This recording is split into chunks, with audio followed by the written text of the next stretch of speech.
आज है श्री कार्तिक मास कृष्ण पक्ष की रमा एकादशी, उसका महात्म्य। युधिष्ठिर ने पूछा, जनार्दन, मुझ पर आपका स्नेह है, अतः कृपा करके बताइए कि कार्तिक के कृष्ण पक्ष में कौन सी एकादशी होती है। भगवान श्री कृष्ण बोले, राजन, कार्तिक के कृष्ण पक्ष में जो परम कल्याणमयी एकादशी होती है वह रमा के नाम से विख्यात है। रमा परम उत्तम है और बड़े बड़े पापों को हरने वाली है। पूर्व काल में मुचुकुंद नाम से विख्यात एक राजा हो चुके हैं जो भगवान विष्णु के भक्त और सत्य प्रतिज्ञ थे। निष्कंटक राज्य का शासन करते हुए उस राजा के यहाँ नदियों में श्रेष्ठ चंद्रभागा कन्या के रूप में उत्पन्न हुई। राजा ने चंद्रसेन कुमार शोभन के साथ उसका विवाह कर दिया। एक समय की बात है, शोभन अपने ससुर के घर आए। उनके यहाँ दशमी का दिन आने पर समूचे नगर में ढिंडोरा पिटवाया जाता था कि एकादशी के दिन कोई भी भोजन ना करे, कोई भी भोजन ना करे। इस टंके की घोषणा सुनकर शोभन ने अपनी प्यारी पत्नी चंद्रभागा से कहा, प्रिय, अब मुझे इस समय क्या करना चाहिए, इसकी शिक्षा दो। चंद्रभागा बोली, प्रभु, मेरे पिता के घर पर तो एकादशी के दिन कोई भी भोजन नहीं कर सकता। हाथी, घोड़े, हाथियों के बच्चे तथा अन्य पशु भी अन्न, घास तथा जल तक का सेवन नहीं कर सकते। फिर मनुष्य एकादशी के दिन भोजन कैसे कर सकते हैं? प्राणनाथ, यदि आप भोजन करेंगे तो आपकी बड़ी निंदा होगी। इस प्रकार मन में विचार करके अपने चित्त को दृढ़ कीजिए। शोभन ने कहा, प्रिय, तुम्हारा कहना सत्य है, मैं भी आज उपवास करूंगा। देव का जैसा विधान है वैसा ही होगा। भगवान श्री कृष्ण बोले, इस प्रकार दृढ़ निश्चय करके शोभन ने व्रत के नियम का पालन किया। क्षुधा से उनके शरीर में पीड़ा होने लगी, अतः वे बहुत दुखी हुए। भूख की चिंता में पड़े पड़े सूर्यास्त हो गई। रात्रि आई। जो हरि पूजा परायण तथा जागरण कीर्तन में आसक्त वैष्णव मनुष्यों का हर्ष बढ़ाने वाली थी, परंतु वह रात्रि शोभन के लिए अत्यंत दुखदायी हुई। सूर्योदय होते होते उनका प्राणांत हो गया। राजा मुचुकुंद ने राजोचित काष्ठों से शोभन का दाह संस्कार कराया। चंद्रभागा पति का पारलौकिक कर्म करके पिता के घर पर ही रहने लगी। राजन, रमा नामक एकादशी के व्रत के प्रभाव से शोभन मंदराचल के शिखर पर बसे हुए परम रमणीय देवपुर को प्राप्त हुआ। वहां शोभन द्वितीय कुबेर की भांति शोभा पाने लगा। राजा मुचुकुंद के नगर में सोम शर्मा नाम से विख्यात एक ब्राह्मण रहते थे। वे तीर्थ यात्रा के प्रसंग से भ्रमण करते हुए कभी मंदराचल पर्वत पर गए। वहां उन्हें शोभन दिखाई दिए। राजा के दामाद को पहचान कर वे उनके समीप गए। शोभन भी उस समय द्विश्रेष्ठ सोम शर्मा को आया जान शीघ्र ही आसन से उठकर खड़े हो गए और उन्हें प्रणाम किया। फिर क्रमशः अपने श्वशुर राजा मुचुकुंद का, प्रिय पत्नी चंद्रभागा का तथा समस्त नगर का कुशल समाचार पूछा। सोम शर्मा ने कहा, राजन, वहां सब कुशल है। यह तो अद्भुत आश्चर्य है। ऐसा सुंदर और विचित्र नगर तो कहीं किसी को भी नहीं देखा होगा। बताओ तो सही, तुम्हें इस नगर की प्राप्ति कैसे हुई? शोभन बोले, द्विजेंद्र, कार्तिक के कृष्ण पक्ष में जो रमा नाम की एकादशी होती है उसी का व्रत करने से मुझे ऐसे नगर की प्राप्ति हुई। ब्राह्मण, मैंने श्रद्धाहीन होकर उस उत्तम व्रत का अनुष्ठान किया था, इसलिए मैं ऐसा मानता हूँ कि यह नगर सदा स्थिर रहने वाला नहीं है। आप मुचुकुंद की सुंदरी कन्या चंद्रभागा को यह सारा वृत्तांत कहिए। शोभन की बात सुनकर सोम शर्मा ब्राह्मण मुचुकुंदपुर में आए और वहां चंद्रभागा के सामने उन्होंने सारा वृत्तांत कह सुनाया। सोम शर्मा बोले, शुभे, मैंने तुम्हारे पति को प्रत्यक्ष देखा है तथा इंद्रपुरी के समान उनके अद्भुत नगर का भी अवलोकन किया है। वे उसे अस्थिर बतलाते हैं, तुम उसको स्थिर बनाओ। चंद्रभागा ने कहा, ब्रह्म ऋषि, मेरे मन में पति के दर्शन की लालसा लगी हुई है। आप मुझे वहां ले चलिए, मैं अपने व्रत के पुण्य से उस नगर को स्थिर बनाऊंगी। भगवान श्री कृष्ण कहते हैं, राजन, चंद्रभागा की बात सुनकर सोम शर्मा उसे साथ ले मंदराचल पर्वत के निकट वामदेव मुनि के आश्रम पर गए। वहां ऋषि के मंत्र की शक्ति तथा एकादशी सेवन के प्रभाव से चंद्रभागा का शरीर दिव्य हो गया तथा उसने दिव्य गति प्राप्त कर ली। इसके बाद वह पति के समीप गई। उस समय उसके नेत्र हर्षोल्लास से खिल रहे थे। अपनी प्रिय पत्नी को आई देख शोभन को बड़ी प्रसन्नता हुई। उन्होंने उसे बुलाकर अपने वाम भाग में सिंहासन पर बिठाया। तदंतर चंद्रभागा ने हर्ष में भरकर अपने प्रियतम से प्रिय वचन कहा, नाथ, मैं हित की बात कहती हूँ, सुनिए।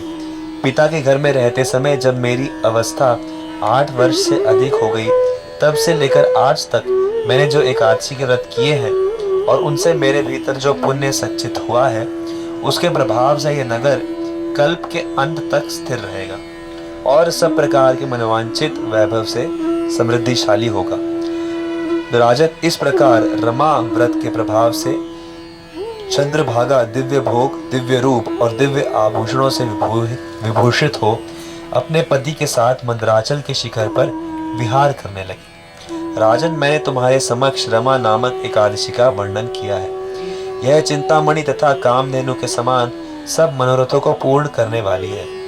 मैंने दोनों पक्षों की एकादशी व्रतों का पाप नाशक महात्म्य बताया है। जैसी कृष्ण पक्ष की एकादशी है, वैसी ही शुक्ल पक्ष की भी है। उनमें भेद नहीं करना चाहिए। जैसे सफेद रंग की गाय हो या काले रंग की, दोनों का दूध एक सा ही होता है। इसी प्रकार दोनों पक्षों की एकादशियां समान फल देने वाली हैं। जो मनुष्य एकादशी व्रतों का महात्म्य सुनता है, वह सब पापों से मुक्त हो विष्णु लोक में प्रतिष्ठित होता है। श्री रमा एकादशी की तो यहाँ जैसे हमने देखा कि अश्रद्धा से भी व्रत करने से जो शोभन है, उनको एक बहुत ही दिव्य लोक प्राप्त हुआ।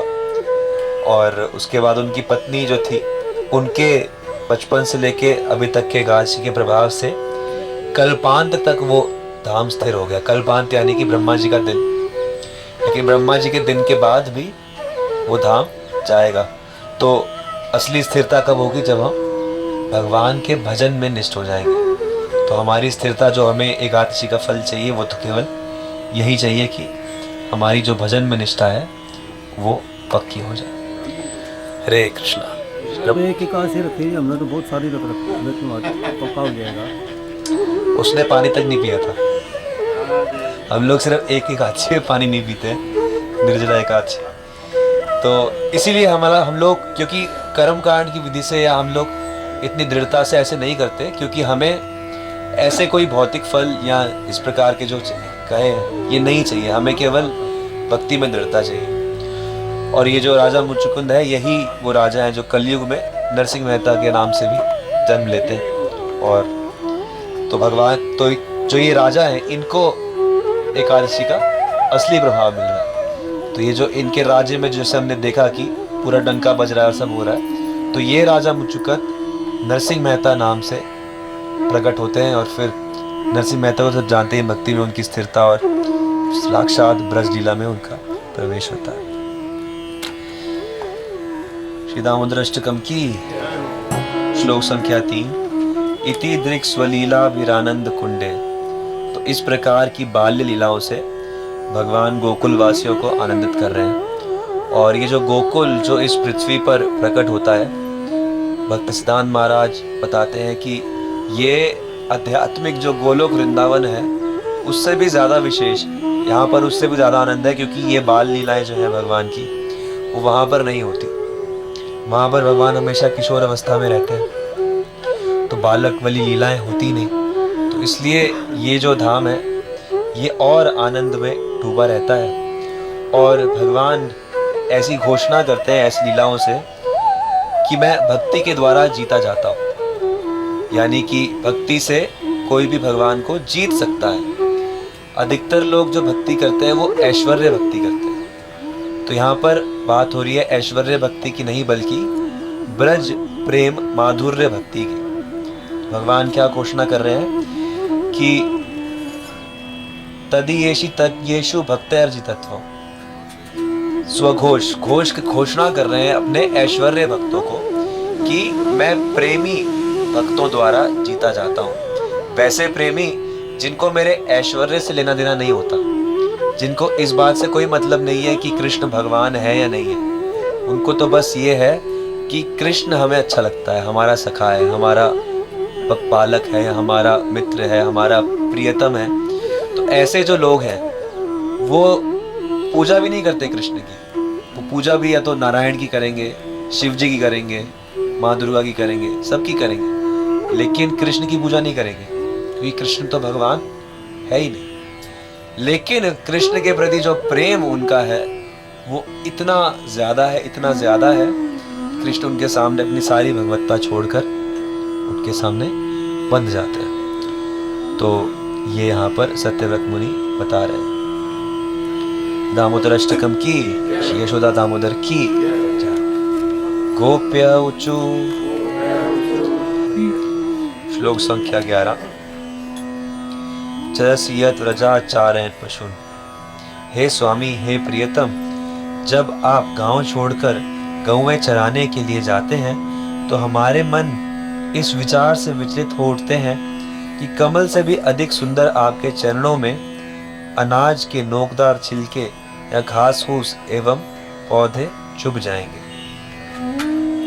तो ये सोचकर हम लोग मन में बेचैनी अनुभव करती हैं। तो हालांकि भगवान जो है वो वज्र से भी कठोर उनका शरीर है, लेकिन प्रेमियों को उनका शरीर कमल से भी कोमल प्रतीत होता है। क्योंकि जैसे होता है ना, प्रेम का स्वभाव यही होता है कि प्रेम का स्वभाव होता है कि प्रेमी को कैसे ज़्यादा से ज़्यादा दे, प्रेमी की कैसे ज़्यादा से ज़्यादा सेवा करें। इसमें एक भाव आ जाता है जिसे कहते हैं लालन पालन का भाव, कि जैसे मित्र होते हैं, साख्य भाव में तो एक सखा होता है, लेकिन जब माता पिता होते हैं तो माता पिता के अंदर एक पालन का भाव आता है कि अरे बच्चा कितना भी बड़ा हो जाए माता पिता को बच्चा ही लगता है। तो ये लालन पालन का भाव वात्सल्य रति में रहता है, और यही भाव माधुर्य रति में भी रहता है। यानी कि जो प्रियतम होता है या प्रियमिका होती है तो उसके अंदर भी हृदय में ये भाव रहता है कि भाई ये हमारा प्रेमी तो सुकोमल ही है, इसका कैसे हम और ध्यान रखें। तो वो यही कह रही है कि आपके चरण जब जाते हैं, जैसे उदाहरण भी आता है कि जब सभी गायों ने सुना कि भगवान ब्रज में जाएंगे, गौएं चराने, बछड़े चराने शुरू करेंगे, तो सभी गायों ने अपने खुरों से खोद खोद के तोड़ तोड़ के पूरी ब्रज में जो पत्थर थे उन सबको रेतीला बना दिया, मिट्टी मिट्टी बना दी, इसलिए वो रमण रेती ऐसी ही बनी है। तो यहाँ पर भी गोपियाँ कह रही कि हमारे मन इसी बात से व्यतीत होते कि कहीं जंगल में कुछ घास का तिनका, कोई कांटा, कोई अनाज, कुछ छोटा सा आपको ना चुभ जाए। तो पूरे दिन जो गोपियां हैं वो अपने घर की सेवा करते हुए इसी विचार में मग्न रहते कि अरे भगवान के चरणों में कुछ लगना चाहिए। श्री गोपी गीत की। शुद्ध भक्त चरण रेणु भजन अनुकूल।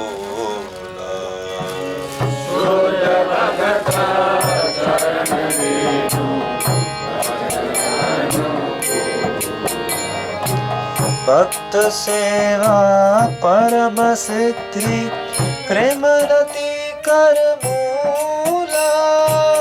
भक्त सेवा परम सिद्धि प्रेम रति कर मूला। शुद्ध भक्त चरण रेणु भजन अनुकूल। शुद्ध भक्त चरण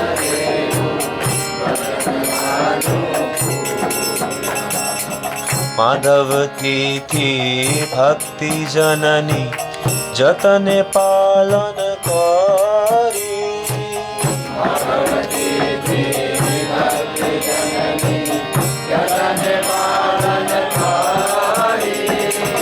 कृष्ण बसती बसती बोली परमादर बोली।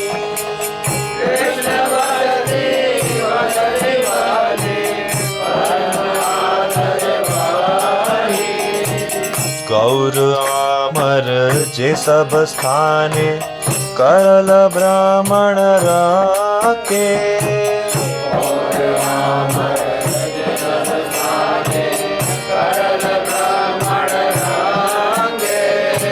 से सब स्थान हेरी बोआवी।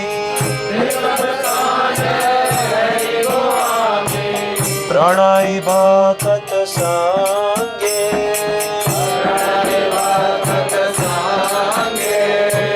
मृदंग वाद्य सुनिते बन अवसर सदा जाचे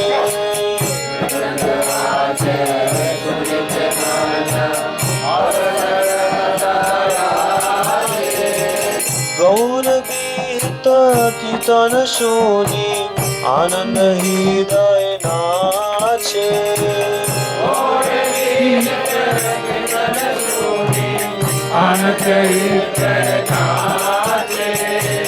शुक्ल मूर्ति देखिया मोर परम आनंद होया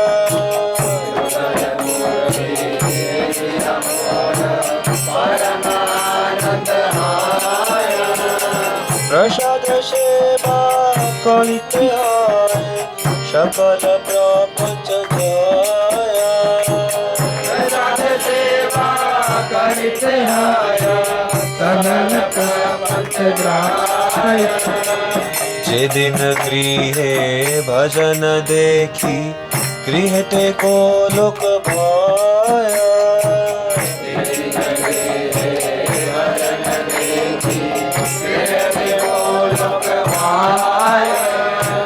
चरण सिद्धो देखिया गंगा सुख न सीमा पाया चरण सिद्धो देखिया गंगा सुख न सीमा पाया तुलसी देखी चुड़ाय प्राण माधव तोष निजानी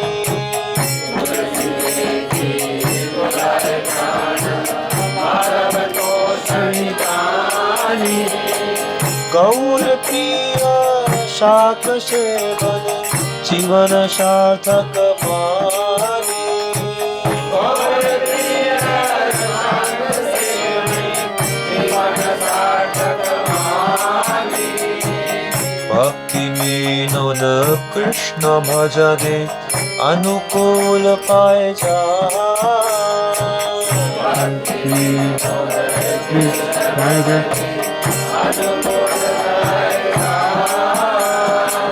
प्रति दिवसे परम सुखे स्वीकार कर कहा प्रति दिवसे परम सुखे श्रुत भक्त चरण रेणु भजन